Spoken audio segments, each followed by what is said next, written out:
श्रीमद् भागवत गीता अध्याय 2 श्लोक संख्या 64। राग द्वेष विमुक्तेस्तु विषयानिन्द्रियैश्चरन् आत्मवश्यै विधेयात्मा प्रसादम अधिगच्छति।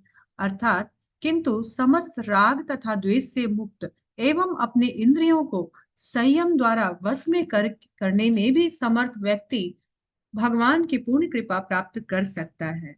यहाँ भगवान बता रहे हैं, पिछले 2 दिनों से हम देख रहे हैं कि यदि हमारा अपने सेंसेस पे ही कंट्रोल नहीं है, विशेष करके इंद्रिय विषय देखना, सुनना, बोलना इत्यादि पर अगर हमारा कंट्रोल नहीं है, तो किस प्रकार हम अपना ही सर्वनाश कर बैठते हैं।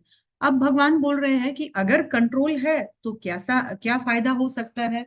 भगवान बोल रहे हैं जिसके अपने सेंसेस पे कंट्रोल हो जाता है, वो कोई भी काम फिर सेंस कंट्रोल करके, एक चीज और इंस्ट्रक्शन भगवान ने दिया है कि सिर्फ सेंस कंट्रोल से, इंद्रिय दमन से ही कुछ नहीं होता है।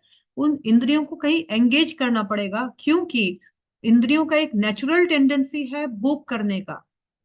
तो वो भोग करेंगे ही, हम उसको रोक नहीं सकते हैं। लेकिन जब वो भोग हम भगवान श्री कृष्ण के लिए सेवा के रूप में उनको देंगे, तो इंद्रियां संतुष्ट हो जाएगी और इस प्रकार से जो हमारा इंद्रिय है वो एंगेज भी रहेगा, लेकिन भगवान की सेवा के कारण भगवान हमसे प्रसन्न होंगे।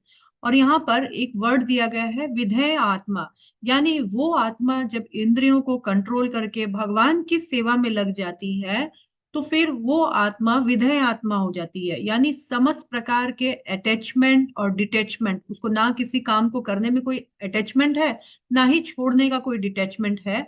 तो वो सारी सेंसेस को जब भगवान की सेवा में इस प्रकार से पूर्ण रूप से आसक्ति और विरक्ति से मुक्त होकर करता है, तो वो वास्तविक आनंद का अनुभव करता है और भगवान की कृपा का पात्र बनता है। भगवान यहाँ बता रहे हैं, जो अर्जुन महात्मा ने लास्ट क्वेश्चन किया था उसका आंसर दे रहे हैं कि एक स्थित प्रज्ञ व्यक्ति किस प्रकार विचरण करता है अपनी सेंसेस के साथ, वो कैसे घूमता फिरता है। तो यहाँ सिंपल आंसर भगवान ने दिया कि वो अपनी इंद्रियों के साथ घूमता है, लेकिन इंद्रियों का शिकार नहीं होता है, बल्कि उन इंद्रियों को इंद्रियों के मालिक की सेवा में लगा करके, उन्हीं इंद्रियों से सेवा करके वो आत्मतुष्टि बन प्राप्त करता है।